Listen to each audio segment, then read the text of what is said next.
Hola, ¿qué tal? ¿Cómo le va? Les saludamos agradeciéndole que nos siga como cada semana en este espacio, la Agenda del Emprendedor.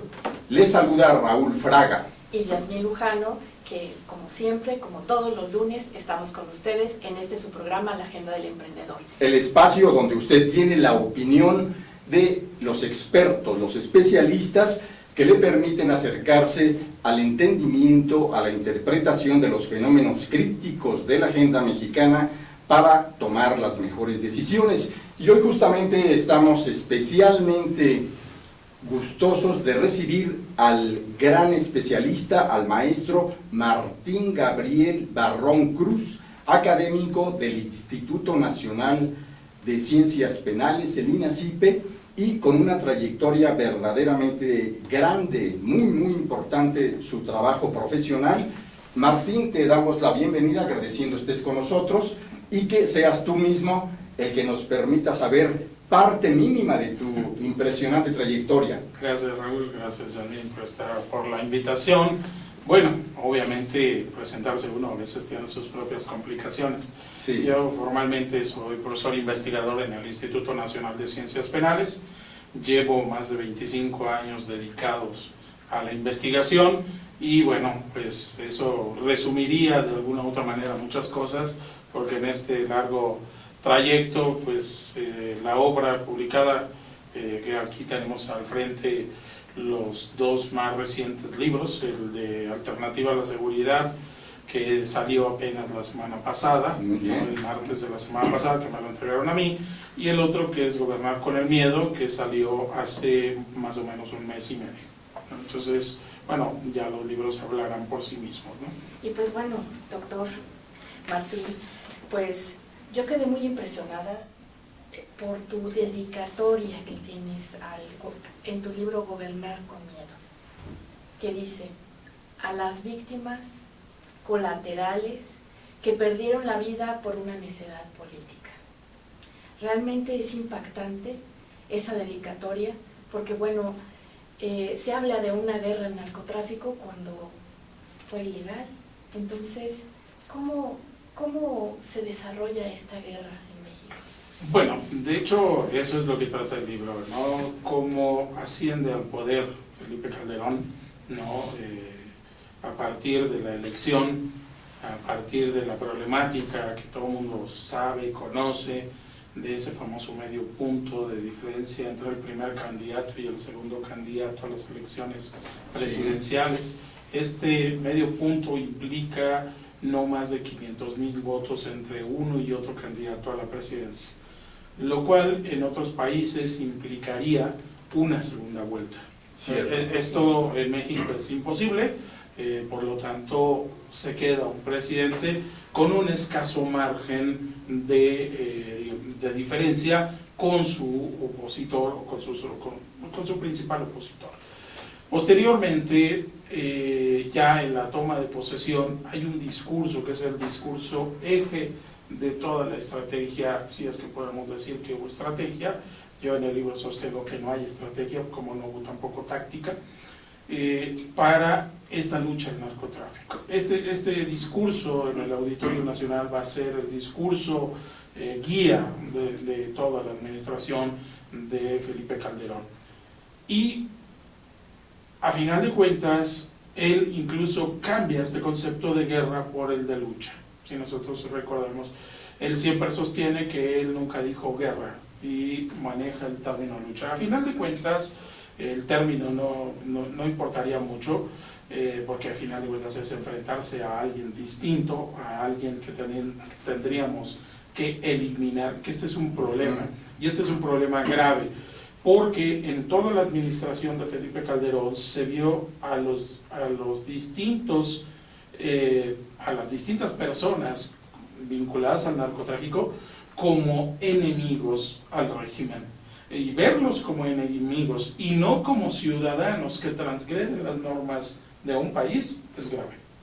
¿Por qué? Porque entonces, al yo verlos como un enemigo, entonces tengo las posibilidades de matarlos. Ya ni siquiera de llevarlos ante la justicia, porque son mis enemigos. Y ese es precisamente el problema de este concepto guerra o lucha. Yo los estoy viendo como enemigos. ¿no? Pero derivado de esta lucha o de esta guerra, como lo queramos ver, hubo ciudadanos que quedaron en medio de estos eventos. Y es ahí donde tendríamos que preguntarnos qué ha pasado con todas esas personas que perdieron la vida y dónde están los juicios a los responsables que privaron de la vida a estas personas.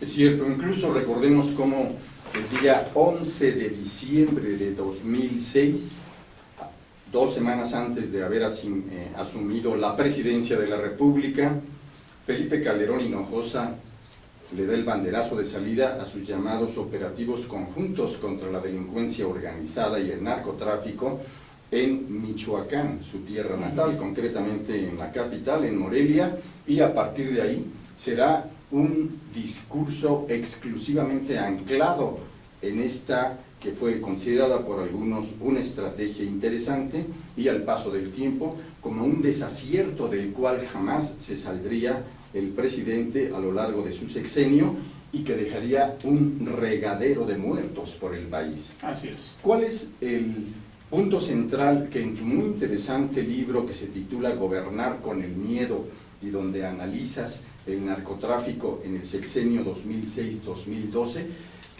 cuál es el sello distintivo del análisis que tú haces? El sello de todo este libro es los discursos que él va emitiendo. Bien. O sea, el primer discurso de diciembre, cuando ya en el auditorio toma esta postura, y a partir de ahí hasta llegar al último discurso de Naciones Unidas, ¿no? Es decir, yo voy tomando a lo largo del texto, voy tomando discursos que me permitan a mí ver un reforzamiento de esta lucha al narcotráfico por parte de Felipe Calderón, y él insistirá o insiste a lo largo de todo su sexenio, incluso digamos en el texto yo a veces utilizo palabras tales como un discurso paranoico y esquizofrénico, ¿no? ¿Por qué razón? Porque pareciera que era el único tema que había en la agenda, que no había más, ¿no? Y entonces había que estar machacándole a la población constantemente la estrategia contra el narcotráfico. Y es precisamente un texto de un criminólogo, Jonathan Simon, que el libro se llama Gobernar a través del delito. Sí. Este libro de Jonathan Simon, propiamente en su último capítulo, habla sobre escuela segura. Esto es algo muy interesante. El libro de Simon es un análisis sobre Estados Unidos. Cuando yo lo adquirí, cuando yo lo compré, me llamó mucho la atención que Simon hablara de escuela segura cuando nosotros en México estamos implementando también este esquema. Y entonces hay una visión por parte de Simon señalando que los gobernantes, cuando se sienten incapaces de poder establecer a través de un derecho que les dan las elecciones, Sí. lo único que van a ejercer es mayor violencia contra los propios ciudadanos. Y entonces se va generando mayor delito o se persigue a un mayor número de delincuentes. Y entonces yo lo que hice fue retomar esta idea de Simon, trasladarla y retomar a otro autor que se llama Wolfgang Sobzky, que él analiza la violencia, ¿no? Y él dice que hay un triángulo. El triángulo es que para cumplir la ley yo debo poner orden, y para que ese orden se dé, debo imponer la fuerza. Pero el componente de estos tres elementos, el componente, el aceite, digámoslo así, de estos tres elementos, es el miedo. Yo debo de generarle a la población miedo, temor, y eso fue lo que generó todo el gobierno de Calderón. Recordemos el sinnúmero de eventos que hay a lo largo y ancho del país, no solamente los operativos a los cuales te acabas de referir, sino los narcobloqueos, las mantas, ¿no? Los cuerpos regados por todo el territorio nacional, y eso a la población le impacta, y entonces la población que dice, yo quiero seguridad. Está bien, tú quieres seguridad, pero también te voy a coartar tus libertades, y eso es lo que hace el gobernante, coartar las libertades en aras de brindarte la seguridad. Por lo tanto, el miedo es un elemento político sumamente importante para poder ejercer el gobierno. En el caso de Felipe Calderón, por su, digamos, característica de ilegalidad, ¿no?, o de baja representatividad ante las urnas, por esta diferencia que hablaba, él recurre a este discurso y va a recurrir fundamentalmente asesorándose de Joaquín Villalobos, que va a ser uno de los estrategas de todo esto, y se ve al narcotráfico como, o se pretende enfrentar al narcotráfico como si de una guerrilla se tratase. Eso es sumamente interesante porque además uno de los rasgos que distinguió el gobierno de Felipe Calderón fue asignar una cantidad verdaderamente inconmensurable de recursos económicos para las tareas de la Secretaría de Seguridad Pública Federal, que bajo las riendas de Genaro García Luna y su staff prácticamente no tenían límite. No hubo límite. De hecho, si nosotros vemos, incluso en el gobierno actual, por ahí del mes de febrero, marzo del año pasado, de la 2013, perdón, ¿sí?, dieron un monto que en 6 años o en 12 años el incremento había sido brutal en el tema de seguridad pública, es decir, en las dos administraciones del PAN, digamos como que exhibiendo cuánto se había gastado en esto, y los resultados son exiguos. Exactamente. O sea, ¿por qué razón? Muy simple. Si yo veo que esto no solamente lo analizo en este libro de Gobernar con el Miedo, sino hay otro que se llama Violencia y Seguridad en México, que es del año 2011, ahí yo lo que demuestro es cómo, de alguna u otra manera, a pesar de la inmensa inversión económica que hay para la Secretaría de Seguridad Pública Federal, los resultados son pobres. ¿Por qué razón?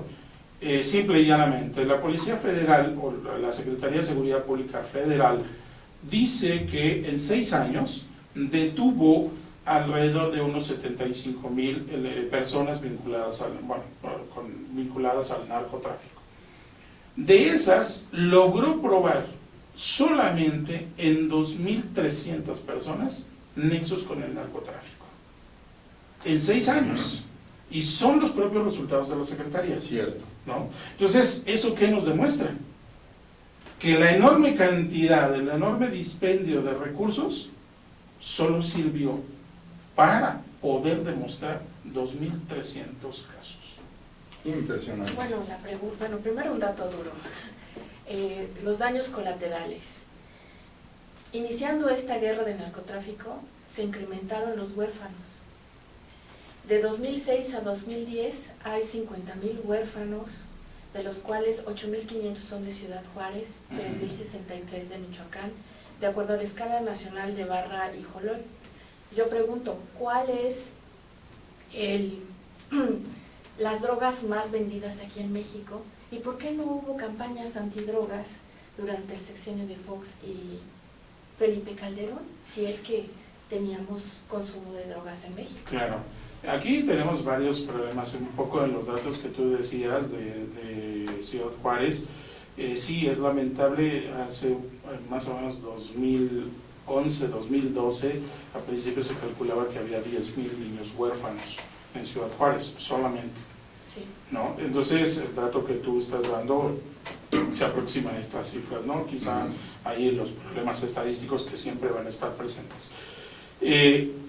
Y lo que nosotros tenemos que ver es que, curiosamente, tanto en este libro como en el que señalo de Violencia y Seguridad en México, está demostrado que a pesar de todos los esfuerzos a nivel internacional que hay para combatir el tráfico de estupefacientes, tanto la producción está estable como los precios están estables. Es decir, que no les han hecho mella.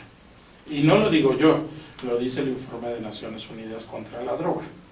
Entonces, desde el año 2007-2008, los precios están estables, ¿no? La producción de repente puede bajar, sí, perfectamente, pero se compensa porque tenemos un grave problema en México. Nosotros producimos, un poco para responder directamente a tu pregunta, nosotros producimos marihuana, nosotros producimos amapola, producimos drogas sintéticas y trasladamos cocaína.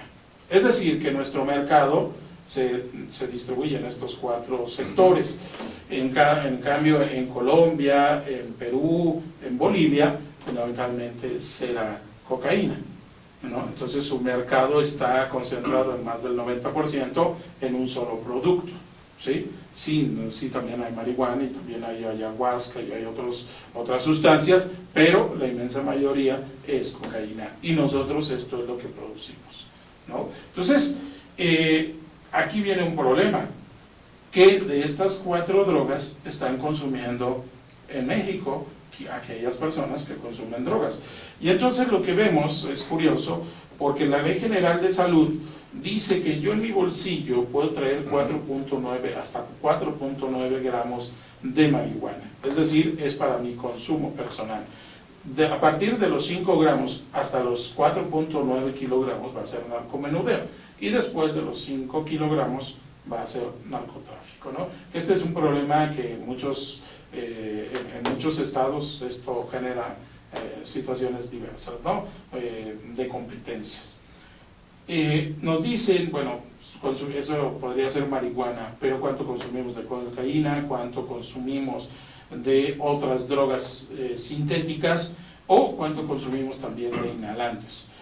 Recordemos que la encuesta nacional de adicciones del año 2008 y después que Calderón pidió una encuesta para el año 2011, los resultados pues indican que hay hay incrementos en el consumo de droga, porque obviamente también mucha de la droga ya no llega a Estados Unidos, se queda en México. ¿Por qué razón? Porque en el año 2010 Estados Unidos, en su estrategia antidrogas, estableció que quería disminuir el 5% de los consumidores en Estados Unidos.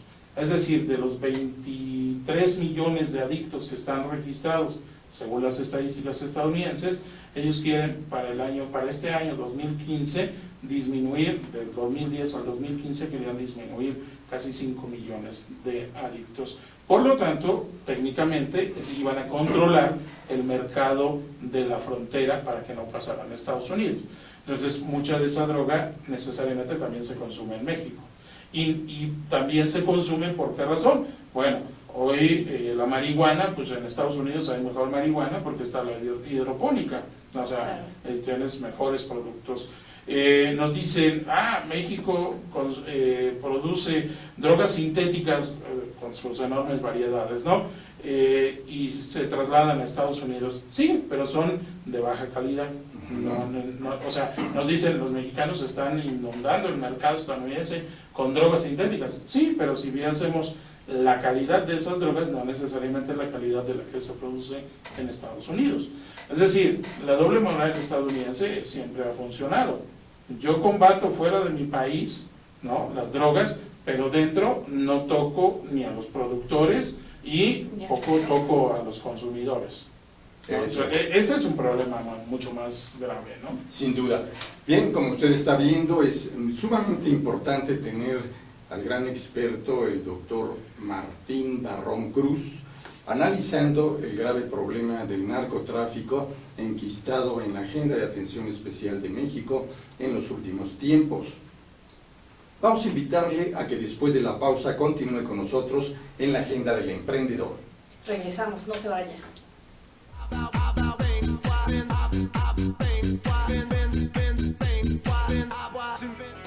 En Deiman contamos con 3 centros de distribución en México, ubicados en las ciudades de Guadalajara, Puebla y México. Distribuimos al interior de los Estados Unidos por medio de un centro de distribución ubicado en la ciudad de El Paso, Texas. Atendemos Centro y Sudamérica con apoyo de nuestro centro de distribución en Lima, Perú. Actualmente, comercializamos nuestros productos en España a través de nuestro distribuidor ubicado en Madrid, lo que nos permite ser una empresa de talla internacional, dispuesta a servirle y brindarle asesoría para el óptimo uso de nuestra amplia gama de productos. Cabe destacar que todos los productos elaborados en Deiman se fabrican con ingredientes aprobados por la Secretaría de Salud en México y FDA en Estados Unidos. Contamos con capacidades operativas, certificados kosher, programas de buenas prácticas de manufactura, controles de saneamiento, sistema de atención a quejas y reclamaciones, seguridad industrial, auditorías internas y un programa de trazabilidad y recuperación de producto. Peyman, proveedores de color y sabor por excelencia. Ruiz Robles, corredores públicos y peritos traductores. Trabajamos para darles seguridad, confianza y un servicio profesional en sus asuntos relacionados a fe pública, valuación, arbitraje comercial, asesoría jurídica y traducciones. Para nosotros lo más importante es su satisfacción, brindándole además la asesoría jurídica necesaria en su negocio, con un equipo de profesionales capacitados para prevenir y resolver situaciones de riesgo en su empresa. Le aseguramos una asistencia profesional personalizada y humana a quien consideramos más importante, el cliente, porque las oportunidades pequeñas son el principio de las grandes empresas.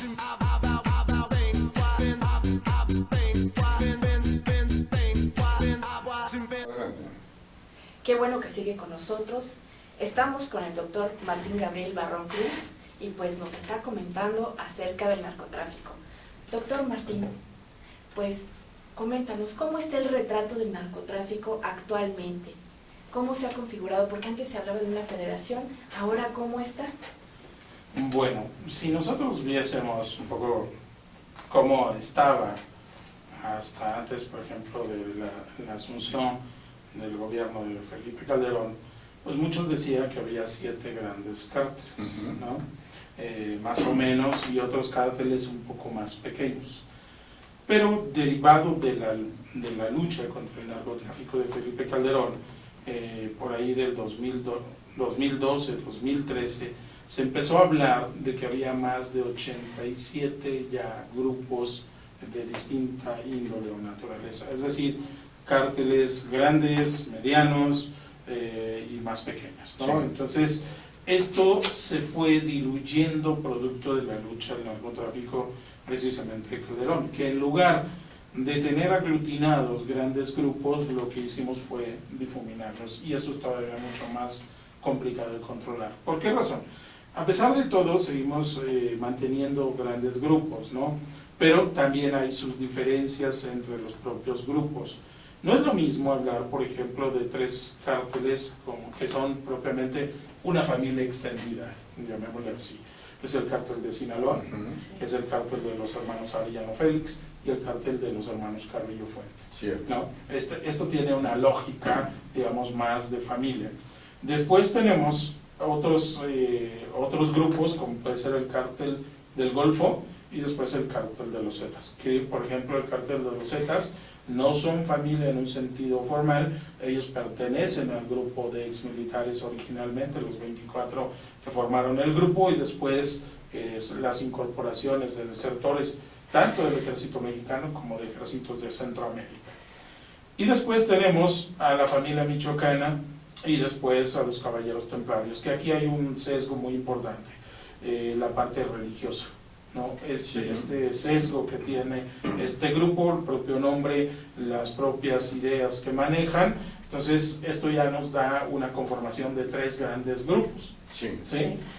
Pero después vamos a tener, por ejemplo, de la federación que tú hablabas, que se rompe, que se fractura esta federación, van a salir, por ejemplo, los hermanos Beltrán Leiva, ¿no? Entonces esto provoca un cambio en la lucha, en la rivalidad entre los propios grupos, ¿no? Entonces esto va haciendo que vaya cambiando la dinámica, y si vemos de los hermanos Beltrán Leiva, pues obviamente van a escindirse algunos otros grupos, ¿no? Que están hoy en día, los Rojos y otros grupos en Guerrero, claro, en Oaxaca. Lo que fue el cártel del Milenio. El cártel de Michoacán, de Nuevo Milenio, el cártel de Guerrero también. El cártel Jalisco ¿no? Pero el cártel Jalisco Nueva Generación originalmente surge con el cártel de Sinaloa, hasta donde dice. Entonces, tenemos todo esto que se convierte en algo más difícil de controlar por parte de la autoridad. ¿Por qué razón? Porque entonces no importa que atrape a alguien de baja escala, pues no le estoy pegando a los de arriba, Y tampoco, y aquí viene también un cambio que es importante, muchas de las ocasiones se dice es que los cárteles de la droga mexicano están vinculados con prostitución, con trata de personas, y con secuestros, con extorsiones. Yo no estoy tan de acuerdo, ahí difiero un poco. ¿Por qué razón? Porque son los pequeños grupos de abajo. Es decir, no necesariamente los grandes cárteles me van a mantener siempre, porque no siempre va a haber actividad, no siempre va a haber acciones. Y lo que me dan no necesariamente me va a alcanzar para satisfacer mis necesidades. Por lo tanto, yo me puedo dedicar a hacer mis propias actividades como miembro del cártel. Pero no estoy haciendo extorsión, secuestro para el cártel, lo estoy haciendo para mí. Entonces, aquí hay una diferencia. Y que eso es importante también a veces manejar, porque de repente dicen, ¿para quién trabajas? No, pues para el cártel. ¿Para cuál? X o Y, el que tú quieras. ¿Y quién te contrató? No, pues es que yo nada más lo conozco por el apodo. Pues sí, precisamente porque no hay este vínculo, digamos, esta estructura piramidal que se maneja en el narcotráfico. Entonces hay que ver en qué sector de qué sector del narcotráfico estamos hablando, a quiénes estamos deteniendo. Y lo que hemos visto, por ejemplo, si fuera así, las estadísticas que dio el gobierno de Calderón, durante todo el esfuerzo, como decía el último informe presidencial, en todo el esfuerzo coordinado nacional, según dicen que detuvieron alrededor de más de 165,000 personas en todo el país durante 6 años. Si yo lo traslado al sistema penitenciario, resulta que solo vamos a encontrar alrededor de 20,000 personas procesadas en el ámbito federal. Por lo tanto, y asumiendo que todos estuvieran por droga, por lo tanto, pues tenemos un problema. ¿Dónde están los otros 140,000? ¿Cierto? ¿Sí? Entonces tenemos aquí un grave problema en cuanto a los propios números, ¿no? Del propio gobierno federal. Entonces, yo por eso también sostengo que esta idea de lo que se llama el descabezamiento de los grupos delictivos no es la vía adecuada. ¿Por qué? Porque en el gobierno de Calderón, en el gobierno de Fox y en el gobierno actual siempre se maneja, estamos deteniendo o hemos privado de la vida a tantos líderes del narcotráfico. ¿Está bien? Pero eso no le impacta al grupo. Eso no impacta. Entonces, lo que tendrían que hacer, curiosamente, es atacar precisamente el lavado de dinero. El lavado de activos es la fuente primaria para el mantenimiento precisamente de la organización. ¿Por qué? Porque nosotros lo podemos ver. En 2014 se detiene a Joaquín Guzmán Loera. Muchos esperábamos que hubiera enfrentamientos, que hubiera un incremento de la violencia en Sinaloa. Resulta que no, que la violencia disminuyó inclusive. Pero cuando uno ve, y también esperaría que el tráfico de drogas también disminuya, pues resulta que no, que los agentes de la DEA en Arizona dicen el tráfico sigue igual. Entonces la detención no tuvo ningún impacto en el cártel. Y en esto, doctor Martín Barrón, surge la pregunta, ¿qué pasó durante el gobierno de Felipe Calderón respecto a las tareas de inteligencia, concretamente del CISEN? Bueno, aquí nosotros vamos viendo cómo todas estas tareas y muchas de las actividades de inteligencia y de seguridad se fueron disminuyendo por una simple y sencilla razón.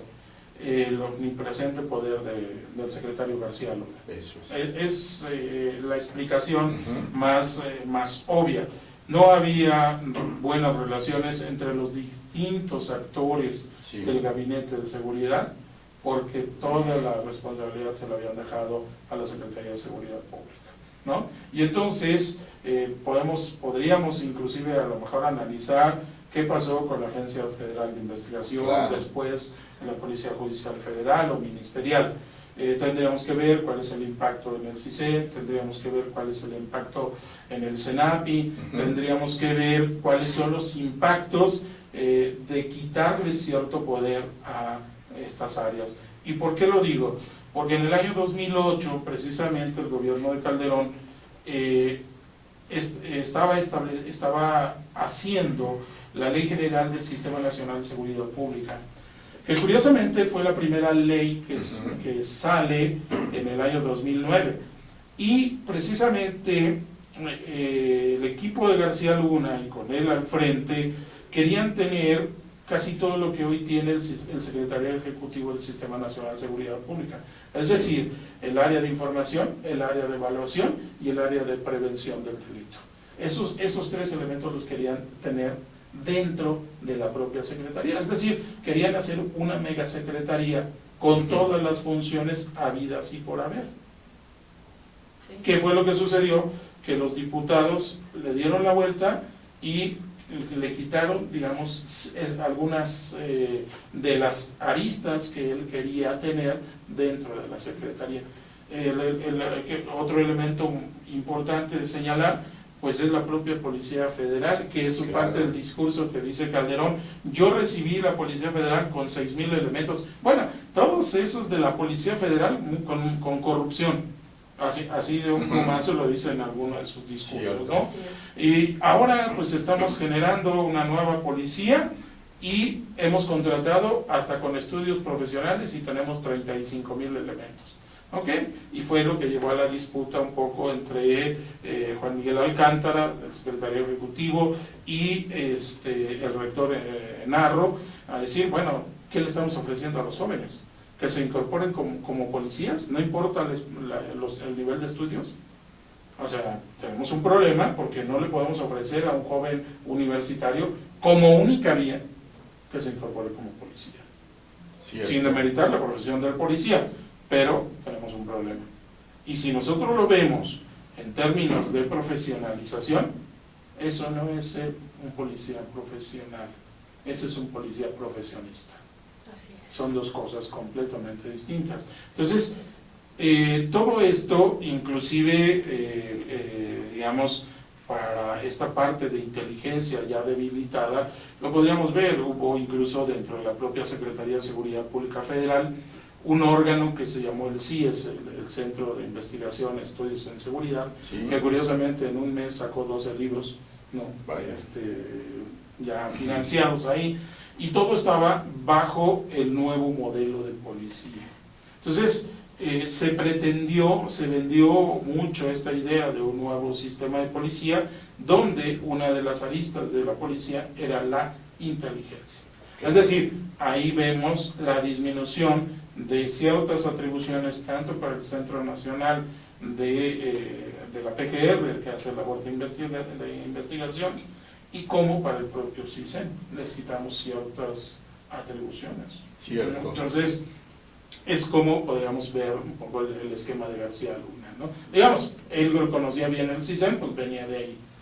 Ahí se había formado. Ahí se formó. Doctor, y uno de los temas que ha acaparado la atención de los medios nacionales e internacionales en esta era digital es la fuga de Chapo Guzmán y el alto impacto que ha generado.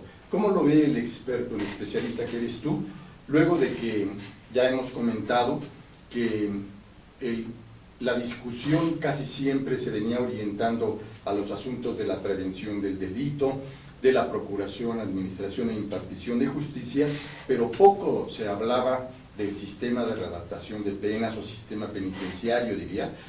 Ahora con lo del Chapo, de pronto se recoloca este último tema como de atención especial en la agenda. Bueno, aquí hay una serie de situaciones que nosotros tendríamos que tener, digamos, como telón de fondo, Sí. ¿no? Primero que nada, tenemos la reforma del año 2008, pero curiosamente la reforma penal lo que menos toca es el sistema penitenciario. Así es. Así es. Es decir, que el talón de Aquiles de la reforma penal es el sistema penitenciario. Para empezar, lo pongo así muy simple, ¿no? En la Constitución, en la reforma constitucional del 2008 se habla de un concepto que es reinserción social. Sí. Para empezar, ni siquiera el gobierno federal ha cambiado el término readaptación por el Exactamente. reinserción. Puede ser una pequeñez si tú quieres, ¿no? Pero ni siquiera adecuado el vocabulario, y con eso Claro. ya llevamos más de 7 años. Sí. ¿Sí? Entonces, tenemos este pequeño ahí situación que puede ser menor para muchos, yo digo que no, porque el propio gobierno federal está obligado a cambiar el lenguaje y no lo ha cambiado, ¿no? Primero. Segunda, no hay una ley de reinserción general para el país, están en proceso apenas de discusión. Cuando, después de la reforma del 2008, se dijo que había un año para emitir la ley. Así es. Entonces, estamos mal. Bueno, tercero, tenemos, curiosamente, precisamente la administración de Calderón. En el año 2005 teníamos en todo el país 455 prisiones. Cuando termina el gobierno de Calderón en el año 2012 y para el 2013 tenemos 418 cárceles. Se redujo. O sea, en lugar de crecer, ¿Y eso cómo puede explicarse? O sea, porque lo que estamos haciendo es eliminar cárceles, pero crear mayor hacinamiento dentro de las prisiones. Los directores de prisiones me han criticado porque yo les digo, es como aquí en este estudio, ¿no? Si yo divido el estudio en dos, entonces nos van a decir que tienen dos estudios, pero más limitados. Claro. ¿Sí o no? Sí. Entonces, dentro de la prisión pasa exactamente lo mismo. Están creando otros módulos dentro de la cárcel para meter reos. Lo que estás haciendo es limitando el espacio de movilidad en los propios internos, y esto te va a generar mayor hacinamiento. Y bueno, ¿qué pasó? Porque se tenían proyectados una cárcel federal y 2 estatales por cada estado. Entonces, ¿qué Bueno, en el caso de las federales, ahí viene un problema, porque las estamos privatizando en su construcción. Es decir, se las estamos dando a grandes empresarios de este país para el que la construya. Es como si, pero no hay una arquitectura penitenciaria detrás, cuando debe de haber. Así es. ¿No? Entonces, bueno, ok, esto podría ser parte del telón de fondo, ¿no? Que tenemos múltiples problemas. Ahora, un poco por qué se da esta situación. Tenemos un problema, los penales federales también ya están llegando a su tope. Es decir, están llegando a empezar a haber sobrepoblación penitenciaria. El ejemplo más claro en el sexenio de Calderón fue las Islas Marías. Las Islas Marías en el año 2006-2007 tenían no más de 900 internos. Cuando lo reconvierten, que esto es algo interesante, desaparece como colonia penal y lo creamos como un complejo carcelario penitenciario, ¿sí?, de alta seguridad. En 2012 había más de 8,000 internos en las Islas Marías. Y en 2013, en marzo del 2013, hay un motín en las Islas Marías. Claro. ¿Sí? Y entonces, ese motín, ¿por qué se da? Por la falta de agua dulce. Los reos no tienen agua para bañarse y para sus necesidades básicas. Entonces, ahí estamos generando mayor problema, porque no tenemos las condiciones. Bueno, ahora, vayamos al otro caso, la cárcel federal, el Ceferezo número 1. Ahí hay, digamos, siempre le echamos la culpa de las fugas a los custodios. Y yo les digo que en este caso pudieron haber estado involucrados, sí, pero por la dinámica misma de todo lo que hay, no son los únicos, ¿sí? Yo desde el año 91 sabía que en ese centro penitenciario, es curioso, que durante la primera semana de la fuga jamás se mencionó, pero todo el mundo lo sabíamos desde el año 91, cuando se empezaron a dar los tours para ir a conocer el Ceferezo número 1. Resulta que le decían a uno que había ascensores al interior de la prisión y en un cierto perímetro fuera de la cárcel. ¿Qué es más? Que si nosotros dejamos caer un gato de un piso, el gato al caer de pie incluso activaba las alarmas. Es apenas hasta la semana pasada en que empiezan a hablar que los sensores estaban desconectados. O sea, no puede ser posible que la autoridad me diga una semana después que los sensores están desactivados. Lo primero que debieron de haber hecho es decir, los sensores se desactivaron por esto, por esto y por esto. Pero también no tendrían que haber permanecido desactivados. Yo no sé, la obra, por ejemplo, de Cutzamala, si es las 24 horas del día, o en la noche se suspende y entonces tengo que reactivar los sensores. Claro. Muy bien, vamos a invitarle a que después de nuestra última pausa entremos a las conclusiones y a las propuestas del especialista Martín Barrón Cruz en este espacio de Astele.tv. Siga con nosotros. Así es, no se vaya.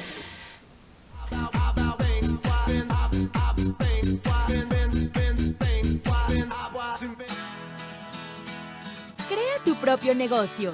Haz realidad tu proyecto. Comparte ideas para ganar dinero. Impulsa y entrena tu talento. Procura emprendimientos rentables y con futuro. Empieza hoy. Dayman, la receta del éxito.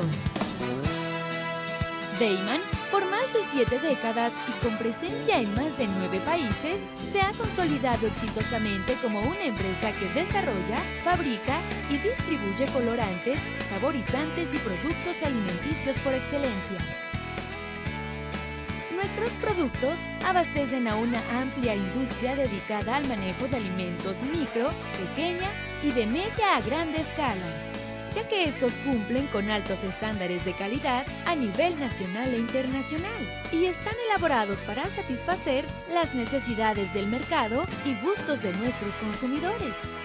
Nuestro principal objetivo es brindar un producto de calidad que nos permita mantener la lealtad de nuestros clientes y consumidores, excediendo sus expectativas de servicio. En Dayman desarrollamos la creatividad e impulsamos al máximo nuevos negocios. Dayman, proveedores de color y sabor por excelencia.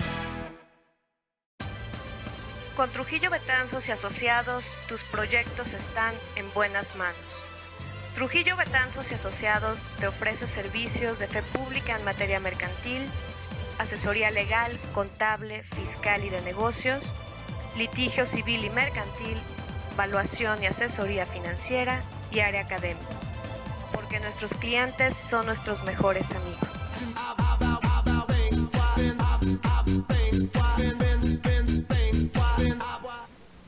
Muchas gracias por continuar con nosotros en este espacio de reflexión con elementos siempre bien documentados, en este caso aportados por nuestro invitado, el doctor Martín Barrón Cruz.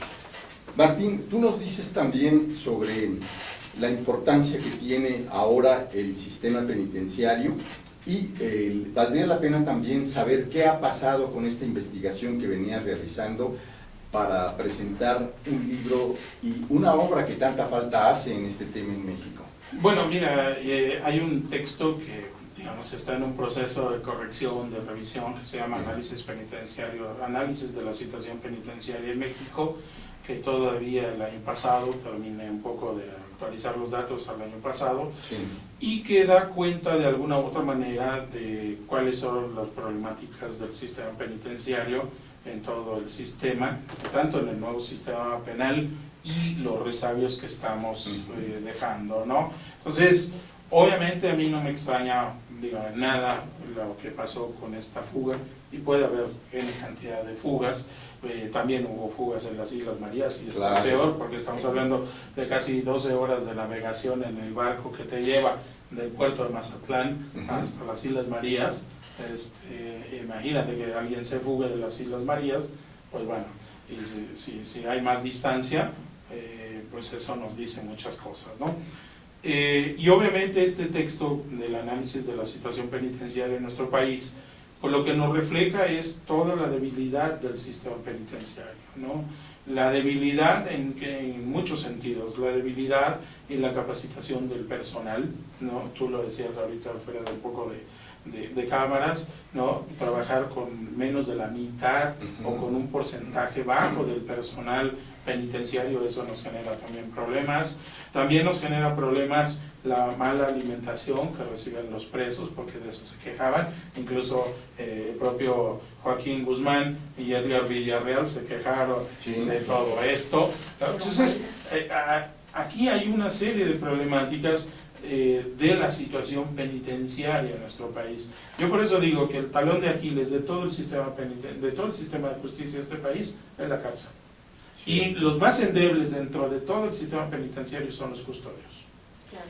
O sea, porque son a los que siempre queremos hacer responsables de algo que no necesariamente están involucrados, porque la escala jerárquica en la prisión, alguien da la orden, alguien es el directivo, alguien es el personal administrativo, ¿no? Y entonces el custodio tampoco se va a mandar por sí solo, hay una estructura jerárquica dentro del penal. Entonces yo ahí digo, dudo mucho que la introducción, por ejemplo, de drogas, la venta de artículos al interior de la prisión sea controlada por los custodios, ¿no? Que las televisiones, que técnicamente, de acuerdo al reglamento, no debe haber televisores, no debe de haber radios, etcétera, etcétera, pero están permitidos. Los celulares, digamos, en el Distrito Federal, las extorsiones, la inmensa mayoría de extorsiones en esta ciudad se realizan desde los interiores de los penales. Entonces, tenemos un problema estructural dentro de las prisiones. Reformar esto, pues va a llevar cierto tiempo, ¿no? Porque también no tenemos una profesionalización en los servicios penitenciarios. Algo de lo que se intentó precisamente en el gobierno de Calderón fue generar una academia penitenciaria en Veracruz y que a partir de ahí se empezaran a profesionalizar los servicios dentro de la prisión. Pero pues es muy lento esto. Y bueno, doctor Martín, ¿cuál sería la propuesta? Porque bueno, tenemos a un ejército que está afuera haciendo cuestiones policíacas. Tenemos muchas aristas de este gran problema a nivel nacional. ¿Cuál sería la propuesta en el film? Bueno, hay varias situaciones. Esta salida de las Fuerzas Armadas en los temas de seguridad pública, de hecho no lo empezó ni Fox ni Calderón, empezó con Ernesto Zedillo. Claro. ¿No? Entonces nos tenemos que ir todavía más atrás. Llevamos 20 años donde en la administración de Zedillo sacamos a los militares a hacer labores de seguridad pública. Reconvertimos o creamos la Policía Federal Preventiva, ¿no? Para el sexenio Fox creamos la Secretaría de Seguridad Pública Federal. Con Felipe Calderón creamos el nuevo modelo de policía, ¿no? Y todo lo que implicó la Secretaría de Seguridad Pública. Incluyendo la Plataforma México. Incluyendo Plataforma México, incluyendo un gasto y una inversión excesiva, ¿no? En muchas áreas. Y ahora pues tenemos lo de la gendarmería, ¿no? Es decir, que llevamos 20 años, digo, resumo estos 6 elementos, hay más, ¿no? Pero llevamos 20 años en que cada administración gubernamental propone algo. Sí. Pero cada vez que termina el sexenio, el que sigue dice, lo que hizo mi antecesor no sirve. Sí. Fueron puras tonterías. Y entonces lo desechamos. Yo quiero pensar que debería de haber un análisis estratégico para las tomas de decisiones de este país. Bueno, pues resulta que no los hay. No hay análisis estratégicos. ¿Cuáles son los motivos o cuáles son los fundamentos teórico-prácticos para desechar un proyecto que se implementó en una administración pasada? Y entonces eso me lleva a la conclusión de que en México no hay políticas transeccionales en temas de seguridad. Es decir, tomemos una línea y lo vamos a ir reforzando. Aquí hay una idea, se propuso esto, no importa quién es el gobernante, seguimos bajo esa línea, adecuamos, modificamos, pero la línea sigue. No hay una política. Y esto es gravísimo para este país. Por eso estamos como estamos. La única alternativa que nosotros podríamos ver como una especie de solución sería empezar a hacer políticas más, digamos, transversales y no verticales. Este es uno de los primeros grandes cambios. Por ejemplo, para la cuestión de la gendarmería nos dicen, es que la policía va a ser una policía más cercana a la ciudadanía, es decir, una policía horizontal. Pues espérame, es una policía vertical, porque el policía no se manda solo. ¿Sí? Entonces, nosotros necesitamos esta transversalidad para que haya confianza, y lo primero que debe trabajar todos los cuerpos de seguridad del país es confianza, ciudadano, autoridad. Este es uno de los grandes problemas que tiene la autoridad. El ciudadano no confía en el policía municipal, no confía en el policía ministerial, no confía en el Ministerio Público, no hay confianza en los jueces. Entonces, tenemos un problema de confianza. Sí. Y es una confianza que la autoridad se debe de ganar del ciudadano y el ciudadano debe de respetar a la autoridad. Eso también se perdió. Hoy en día cualquier persona en la calle los puedes entrevistar y preguntarle a quién más le teme más, si al delincuente o al policía, y lo que te van a contestar es al policía. Cierto, porque te molesta más que el policía sea el que te extorsione, o sea el que te robe, porque es una autoridad más que el delincuente. Así es. Después de 25 años que llevas ya trabajando en el Instituto Nacional de Ciencias Penales, estás más que acreditado para poder, abordar sobre qué papel está llevando a cabo el INACIPE en la búsqueda de generar una agenda de atención y respuesta a este tipo de problemáticas. Mira, nosotros en el instituto, tratamos de ser analíticos en los diversos temas de la agenda política nacional. Sí. De hecho, el libro de la alternativa a la seguridad de la gendarmería fue un proyecto del año pasado. Es decir, nosotros hay una línea, digamos, de las líneas políticas gubernamentales, y algunos de nosotros tomamos esa línea y analizamos en específico algunos de los temas. Sí. Obviamente no es para decir alabanzas, ¿no? Ni mucho menos, claro. Es para decir qué es lo que estamos viendo como académicos de ventajas, de bondades o de desventajas. Por supuesto, con, ¿no?, sentido crítico. Con un sentido crítico, ¿no? Este es fundamentalmente nuestro papel como institución, porque nosotros también somos un centro público de investigación, ¿no?, reconocido ante el CONACYT, y por lo tanto tenemos un papel fundamental. Se han hecho proyectos, ha habido colegas que han participado en diversos proyectos legislativos, ¿no?, de revisión de leyes, de propuestas, de mejoras a esas leyes, ¿no? Pero a final de cuentas la decisión final queda tanto en manos del Congreso como en el Senado.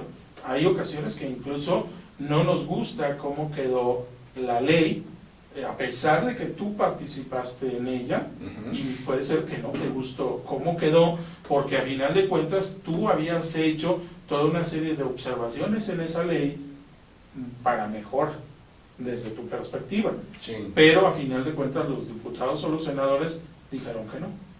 Entonces puede ser que en eso tú tengas algo, digamos, algunos dirían algo de frustración, pero esto es así. O sea, yo en estos años que llevo vinculado al instituto, ¿no?, he aprendido a todo esto, ¿no?, que en muchas de las ocasiones te lo piden, lo haces, pero dices, bueno, no quedó como yo pensaba. Hay cosas que sí van cambiando, hay cosas que se han mejorado en un sentido legislativo, pero pues nosotros vamos haciendo lo que nosotros vamos viendo desde la academia, ¿no? Entonces sí hay propuestas, digamos, mucho se habló precisamente en el sexenio de Calderón de la famosa ley de víctimas, de atención a víctimas, que él mismo la vetó, pero una buena parte de esa ley se hizo dentro del instituto. Mal o bien, por eso insisto, cómo quede ya en el ámbito legislativo ya es otra situación, pero se había hecho una estructura de la ley, ¿no? Entonces esas son las propuestas. La Ley General del Sistema Nacional de Seguridad Pública, también hubo una parte del personal del instituto que colaboró junto con otros miembros del Gabinete de Seguridad del gobierno de Calderón. Entonces sí hay una participación. Esto es, digamos, desde un plano legislativo, podríamos decirlo así. Pero también hay incidencia en diversos proyectos, en los proyectos de prevención, sí, ¿no?, de prevención social de la violencia y la delincuencia, que podemos ver como algo negativo, como algo positivo. Aquí el gran problema es, digámoslo así, yo lo digo a título personal por los años que llevo, ¿no?, nuestros políticos, que yo les llamo políticos autocomplacientes, es decir, nuestros políticos no aceptan la crítica en este país. O sea, si tú le dices a un político, ¿sabes qué? Mira, yo creo, no, usted no, porque mire, aquí nuestras estadísticas y nosotros decimos que esto está bien. Oiga, pero es que aquí hay un problema, aquí... No, usted está mal. Entonces, digámoslo así, estamos viendo que el político no quiere escuchar esa parte crítica, esa parte analítica, claro, ¿no? Que le está diciendo, que le está señalando dónde pueden estar esas debilidades, ¿no? Entonces, eso no permite que los propios políticos puedan revisar lo que están haciendo. Algo que falta en este país, por ejemplo, es la revisión. Ok, tú hiciste un programa de X o Y naturaleza, ¿en qué momento sabes que ese programa está mal y cómo lo corriges? claro, sí. La corrección de tu política, viendo que lo que habías planeado, porque la realidad es cambiante, lo que tú habías pensado ya te rebasó.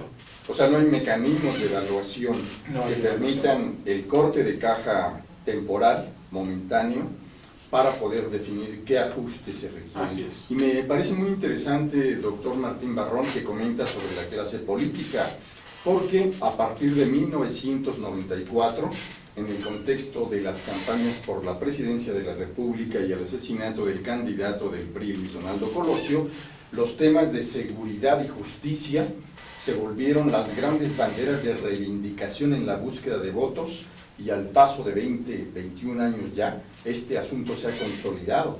Pero pareciera que los políticos en las cúpulas donde se toman decisiones solamente toman atención de este binomio crítico seguridad y justicia en las coyunturas electorales y de campaña, pero después parecieran desentenderse. Sí, o bien, como resulta en el caso de Calderón, reforzarlo y generar un problema todavía mucho más grave, ¿no? Que es Sí. la cantidad de desaparecidos, la cantidad de muertos, La ¿no? cantidad de huérfanos. La cantidad Claro. de huérfanos, o sea, todos esos daños que están ahí, ¿no? que existen, pero es producto de una decisión política.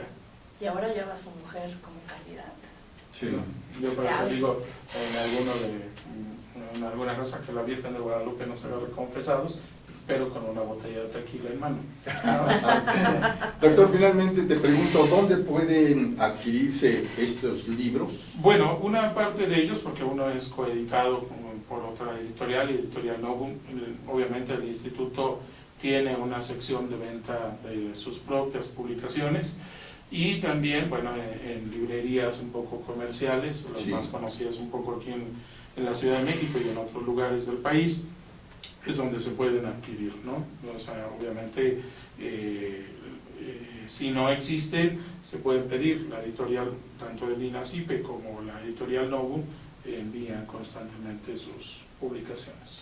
Muy bien, pues queremos agradecerte muchísimo esta muy aleccionadora y muy enriquecedora sesión donde nos compartes el análisis, los datos y la contextualización para entender este tema tan crítico del narcotráfico, la violencia y gobernar con miedo. Muchas gracias por estar con nosotros, doctor. Gracias a Muchas ambos, gracias. ¿no? Muchísimas gracias. Gracias también, por supuesto, a nuestro muy profesional equipo de producción bajo la conducción de Fer Obregón. Agradecemos especialmente a usted que nos sigue, invitándole a que cada lunes esté en este espacio la Agenda del Emprendedor. Le agradece Raúl Fraga. Y Yasmín Lujano. Hasta luego. Hasta luego.